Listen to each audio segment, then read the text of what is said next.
morning, matron. Morning, Mr. Polly. Oh, how's the tummy? Oh, much better now, thank you. Oh. Oh. Oh, poor lad. Still, I suppose one has to be cruel to be kind. Oh. Oh. Oh. Oh. All right, you can stand up now. Let that be a lesson to you. Yes, Hogg. Thank you, Hogg. I can assure you it won't happen again. Better not. Otherwise, you'll be kicked out of the school. Kicked out of the school? Oh, he means the poker school, my dear. We were having a little instructional game last night, as usual, and I inadvertently found myself in possession of 4 aces. Well, I don't see what's wrong with that. Hogg had the other 4. I suppose that can happen to anyone. But I still don't think you should allow the head boy to cane you, headmaster. Well, it was either that, or he wrote to his father, and I really can't afford to lose the fees. You'll make any sacrifice to keep this oasis of enlightenment open. We do our best, matron, to uphold the traditional English virtues. Good habits of speech, self-control, and unflinching courage in the face of adversity. Army Bob! Headmaster! Army Bob. Yes, the traditional cry of the Sanskrit warrior, meaning let us proceed immediately to the... Ask it, Harry. I see. Come. Yes, Balsam. I was wondering, what odds are you quoting on Roger's Fancy in tomorrow's 2:30? Roger's Fancy. Now, there's a good horse. Definitely in with a chance. 3 to 1. I'll have 50p on the nose, sir.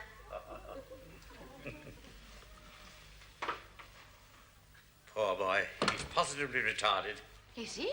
Well, obviously. He could have got 20 to 1 at Ladbrokes. So my, your advanced methods of teaching the boys how to invest their pocket money. It'll serve them in good stead in later years, I can assure you. Now, what is it you wanted to talk to me about? Oh, it's something rather odd, headmaster. A somewhat unsavoury-looking character who claimed that he met you at the Bricklayer's Arms. I did pop in for a quick lemonade. Oh, well, he called at the kitchen door and delivered a quantity of tinned pet food. Indeed. There are 4 cases of doggy scoff and 3 of pussy din-dins. You really should redesign their cartons, you know. They seem to fall off the backs of lorries with monotonous regularity. I can't think what we're going to do with them. After all, there aren't any animals on the premises. Not if you exclude the boys, no. Now run along, matron, or I'll be late for morning assembly. Yes.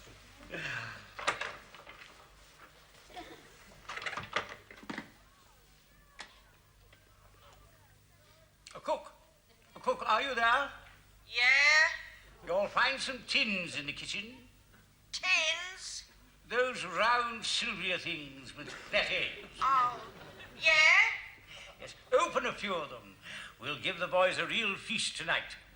How about Hungarian goulash or burnt stroganoff? How about stew? Original mind you have. Thank you very much, cook. I shall be eating out, by the way.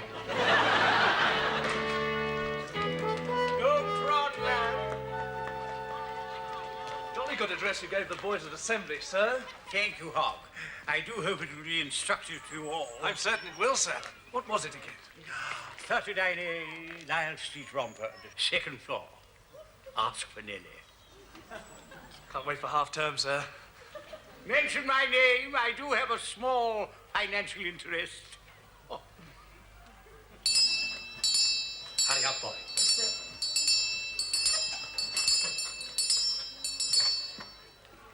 Ah, headmaster. Oh, yes, Mr. Pollard. I was just coming along to your study. I have the result of the 6th form's chemistry exam. Oh, satisfactory, I hope. I think you'll be delighted.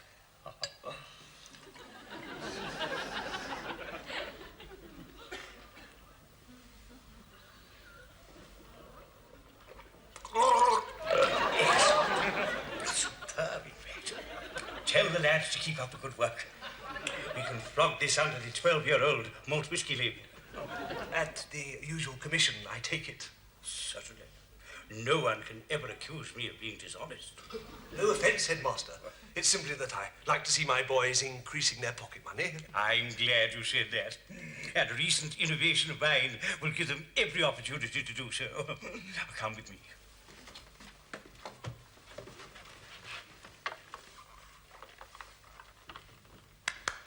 Attention, messieurs, attention, nous allons commencer. Vous êtes prêts? Oui, monsieur. Très bien, faites vos jeux, messieurs. Les jeux sont faits. Rien ne va plus. Attention, toi, il ne faut pas tricher. Combined French and arithmetic lesson. A brilliant idea, Headmaster. With a 10% cut to the house. Not unprofitable.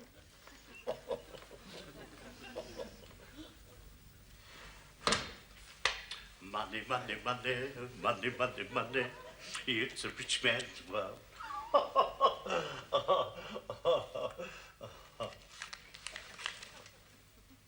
Always a source of comfort and inspiration.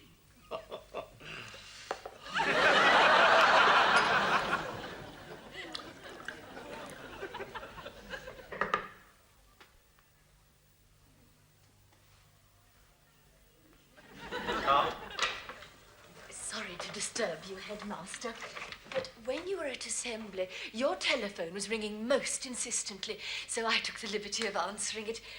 I became quite excited at what I heard. Heavy breathing, was it?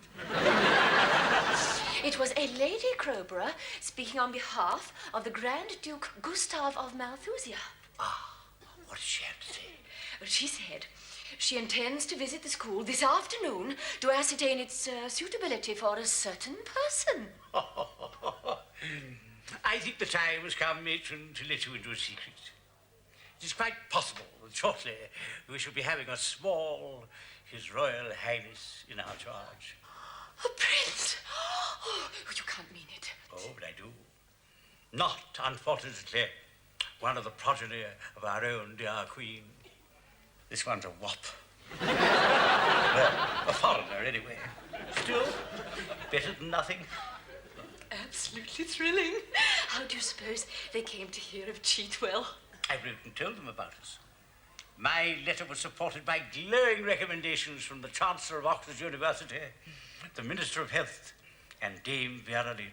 You amaze me, Headmaster. You have a positive genius for making influential friends. And for forging signatures. Do come in, Your Ladyship.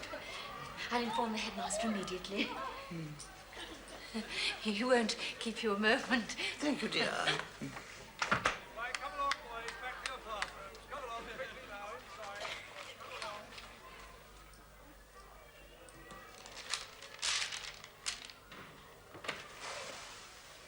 Oh, good afternoon, Lady Crowborough. Chislett, isn't it? Dr. Ignatius Chislett. Delighted to make your acquaintance, milady. Please do sit down. Thank you. May I say how honored and delighted I am to welcome a personage of your breeding and distinction to this... Cut out the fiddle-faddle, Chislett, and let's get down to brass tacks. Yes, of course. Any booze knocking about? Yes, of course. Perhaps you'd like a drop of sherry? I'll force one down.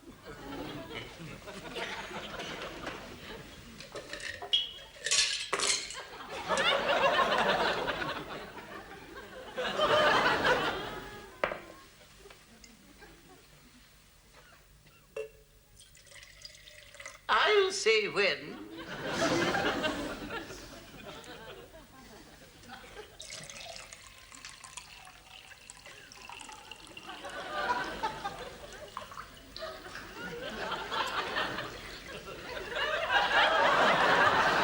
When?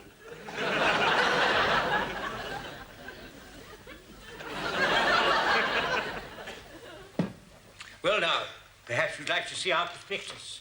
And having glanced through the many and excellent services here, perhaps you'd like to visit our master's common room to meet the staff. There's only one question I have to ask. Milady? What's in it for me? I don't think I quite... Oh, come off it, Rev. You know perfectly well that having a sprig of royalty in the school allows you to at least double your fees. And furthermore, attracts a whole new lot of parents who will wish their revolting offspring to share a dorm with His Highness. Law, how the money rolls in.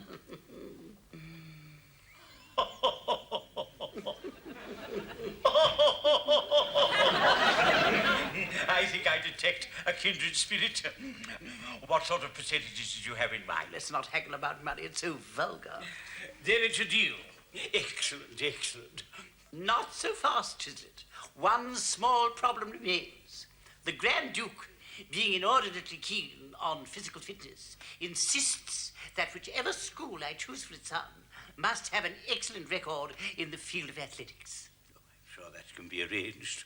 Unfortunately, he has stipulated that a cross-country race be held between the school sportsmaster and the national champion of Malthusia. The school must win in order to gain the honor of educating Prince Alexis. Oh dear. Still, I'm sure you'll allow me time to acquire a new, more suitable games master. Oh, I only wish I could. However, the race must take place the day following my interview with the headmaster. Tomorrow? At 10 in the morning. Oh, by the way, congratulations on those excellent references you sent me. Thank you, my lady. Your Minister of Health signature was first class. But your Dame Vera Lynn needs practice.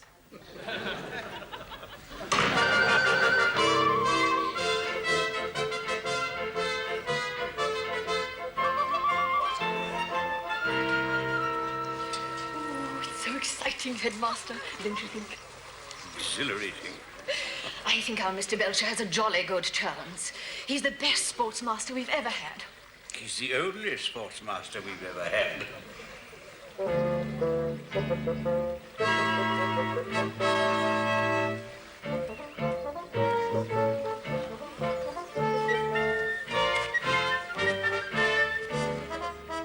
Doctor? Yes? I, the champion of Malthusia, am. So good day, poor strong, full and powerful running, yeah? Probably.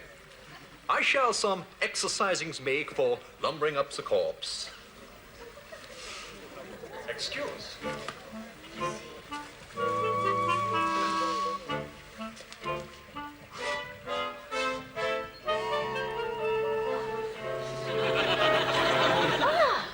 Here comes Mr. Belcher.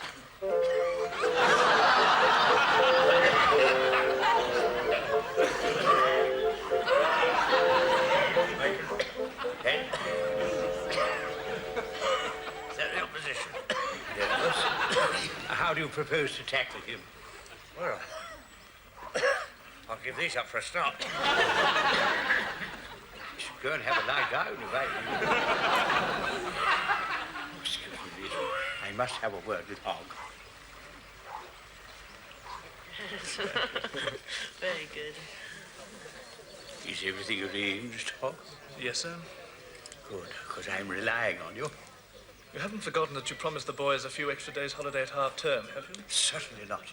And as the small matter of 50 quid for me. Surely don't distrust a man of the cloth, do you? I do when he's a cheating old basket like you, sir. A wise head on young shoulders. Well, better get on with it.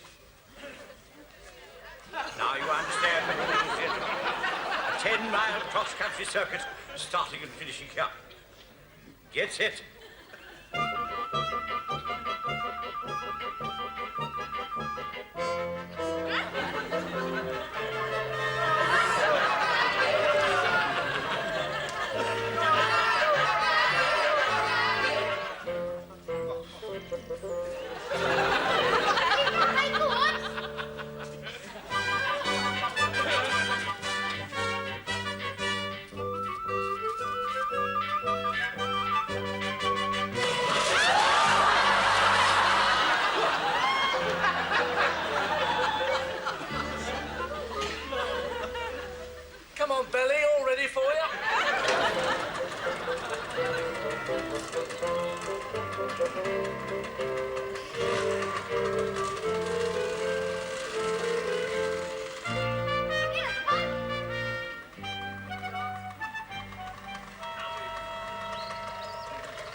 change, sir. Off you get.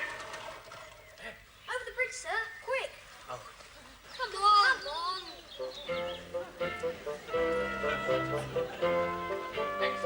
I'll hide the pike.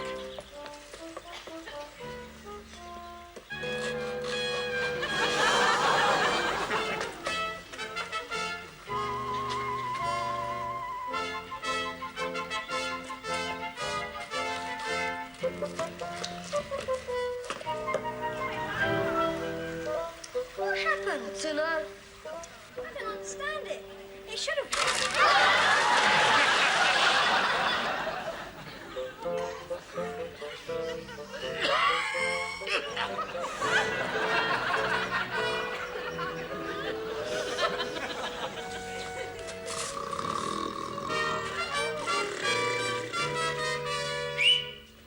Right, here he comes. Best of luck.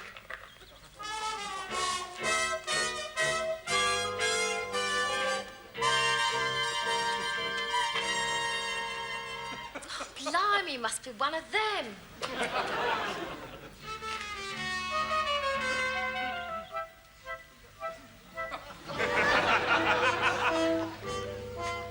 Good morning. Delighting young Miss Lady. Oh, come on then. You've talked me into it, you smoothie, you.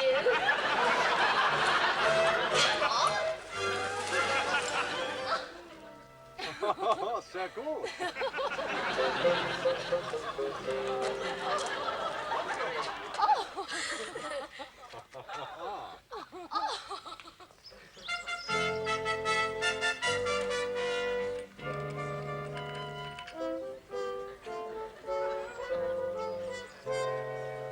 Excuse me, sir.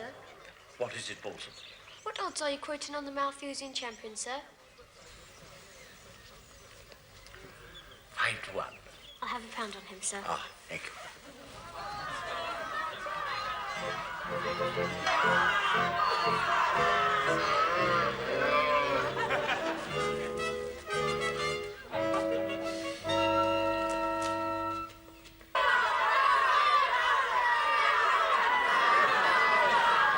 He's going to do it. The later he'll win.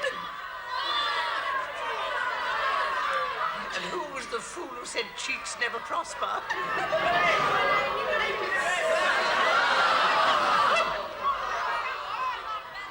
Get up, you coward!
Your Royal Highness.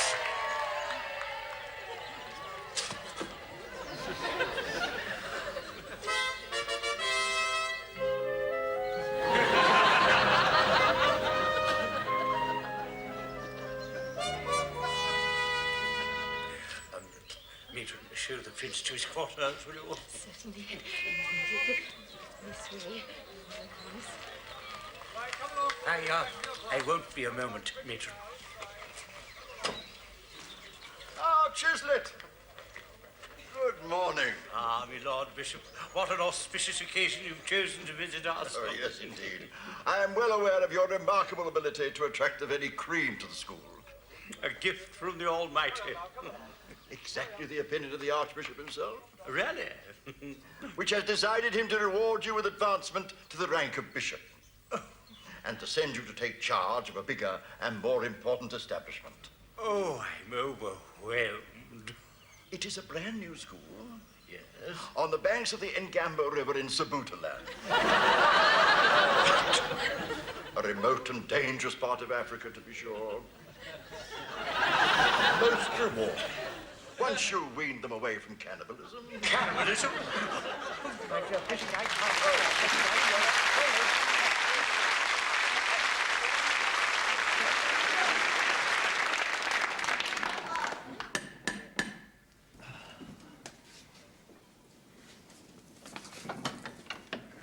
Mr. Fulham, Yes. Gilbert Prothero.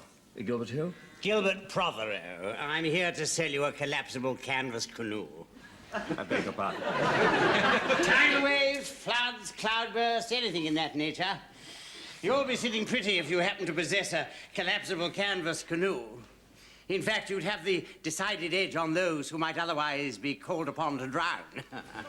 Yes, I'm sure. It sounds a very tempting proposition, Yes. but we are a bit above sea level here for that sort of thing. I mean, at this altitude, you'd have to have the water sent up if you wanted something to float a canoe on. I see. Yes. It's funny you should say that. Have a look at this. What is it? It's a stone. I found it outside your door as I came in. Now, if you look very closely, you'll see there's an imprint of a fossil on it, a species of fish. Oh, so there is, yeah. Now, I reckon you and I would have had to have lived several thousand million years ago to have met that fish in the flesh, Mr. Fulham. It's now extinct. Good Lord. Which proves conclusively that you are residing on what, several thousand million years ago, was nothing less than the ocean bed. Ocean bed? Yes. And what was once the ocean bed could very well be the ocean bed again. It only requires a geological cataclysm of global proportions, and you could be under 50,000 fathoms of salt water without even realizing it. Crikey. Crikey indeed. And in my book, Mr. Fulham, nobody but a madman would want to be caught napping when it happened. I mean, after all, they jeered Noah. But who had the last laugh there? Yes, but that was a good few thousand years ago. Precisely. And never another catastrophe on anything like the same scale since. Now, I ask you, it can't last forever. I mean, you'd be living in a fool's paradise if you thought there was any safeguard. No, would I? Oh, yes, indeed. I mean, you're sitting on a volcano if you did but know it. Good grief. Well, tell me, I mean, please, what is the answer? This. That? Absolutely. Yes, but that wouldn't keep me afloat for very long. No, granted, but you've got another 750 of these still to come. Now you're talking. Sewn together, waterproofed, and stretched over a specially constructed canoe-shaped wooden frame, and you'll have a purpose-built ocean-going craft second to none. I see. That being... The first basic unit, which for a down payment of only £10 is yours entirely free of charge. Well, that sounds very reasonable. Of course. Bought outright, the whole canoe could cost you somewhere well in the region of £2,000. But for a payment of only £10 monthly for each of these 751 units, you could build a canoe over the years without putting any strain on your budget at any one time. Well, I must say that sounds excellent value for money. Does it? Yes, of course it does. And what's more, it's not a sort of service we can afford to give to anyone. But you mean to say that I have been specially singled out? Oh, yes, we saw you coming. I mean, or rather, you were the coming man when it came to handing out the key positions after the Holocaust. And therefore, someone to be given first priority as the most vital person to be saved. Really? Well, tell me, who do I make out the check to? Gilbert Prothero, Collapsible Canvas Canoe Company. G. Prothero. Now, just a minute. What happens in the event of a flood occurring before the, Canoe is completed? Oh, in that case, Mr. Fulham, you don't have to pay a penny piece more, ever. Good. Yes. Now, in the case of one of our dearer models, that represents quite a considerable saving. Really? Oh, yes. And in fact, I mean, if the water were to rise at all rapidly, you'd save more in the matter of minutes by simply drowning than anyone could earn in a lifetime. Ah. The same applies if you were blown up or even buried under an avalanche for some reason. What if someone were to stick a knife in my back? Oh, exactly the same applies. Anything involving sudden decease and your payments end automatically. I must say that's an exceedingly generous concession. Well, we tried to help people, Mr. Fulham. In fact, looking at it from a worldly-wise point of view, the answer would seem to be to opt for the most expensive model you have and then pray for a quick death. Yes, well, that way you'd certainly make a killing. Well, it's been a pleasure to do business with you, Mr. Fulham. Thank you very much indeed. Oh, So sorry. thank you. Thank you very much. Well. Cheers. We'll use your Caminix next time, darling. Let's get down the bank with this before it closes.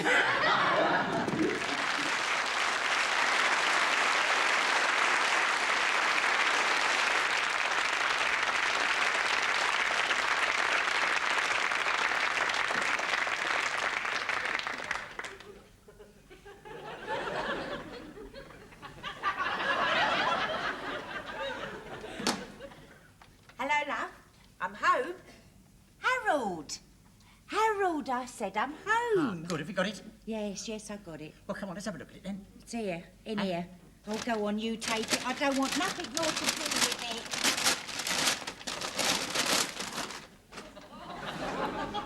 Well, what's this then? It's a snake.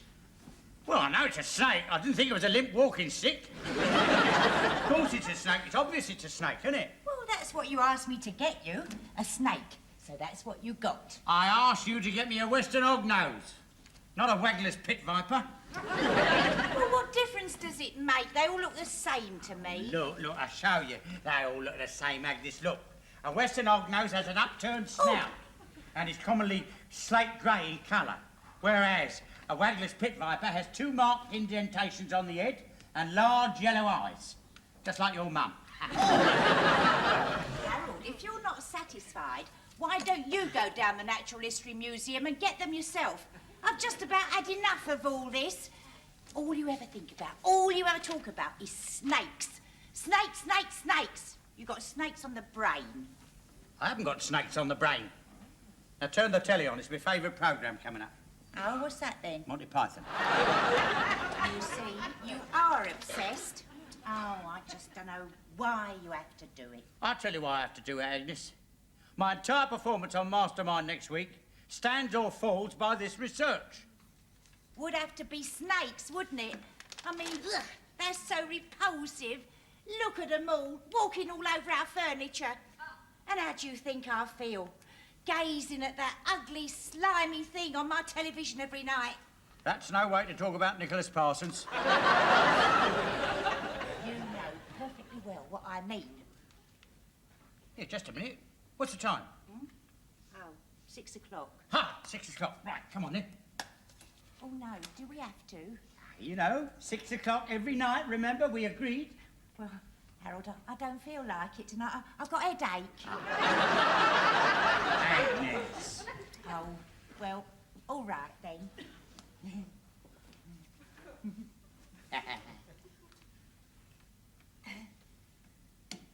Oh, that's nice, isn't it? That's very nice, like that. Here we are. Right. Yeah. That's right. Okay. Okay, yeah. Right. All right? Yeah. Right. Now, Harold Swindley, plasterer from Clapham, you have 2 minutes on your specialised subject of snakes, starting now. What do you call a long reptile with no limbs that moves by contracting segments of its body? A snake. Correct. What sort of animal is an asp? A snake. Correct. What creature would you get if you crossed a snake with a snake? A snake. Correct. What kind of animal would you expect to find in a snake house? Oh, no, Harry. These are too easy. Are you sure these are the kind of questions you'll get on the programme? A snake. Harold! What? Look, I told you we do the simple ones first, just so I can get the feel of it. The more difficult ones are on the back. Go on. Oh. Ready? What is the natural habitat of a grass snake?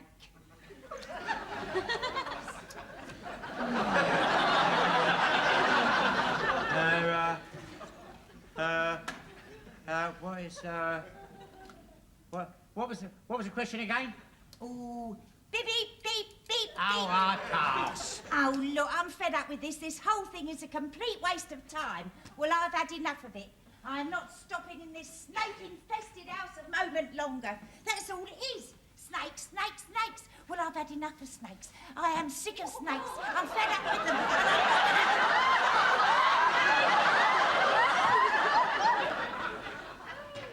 I'm sorry, Agnes, I've gone as far as I can go. I've been studying snakes for the last 10 weeks.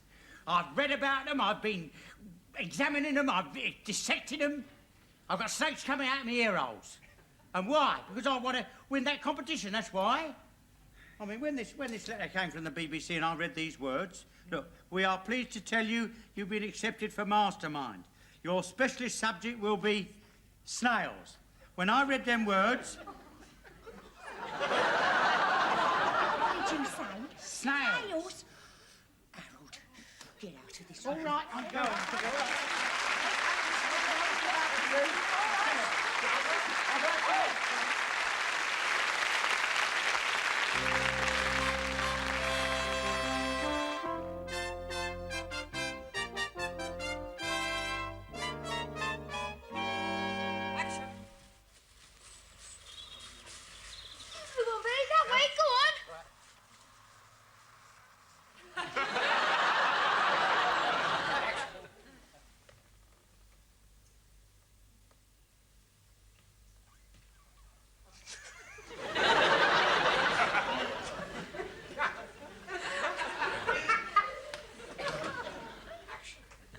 Well, he called at the kitchen door and delivered a quantity of tinned pet food. Indeed. Yes, there are 4 cases of doggy squab. No, they're not.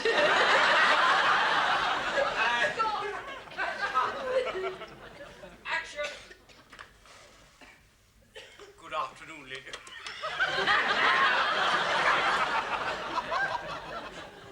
You amaze me, Headmaster.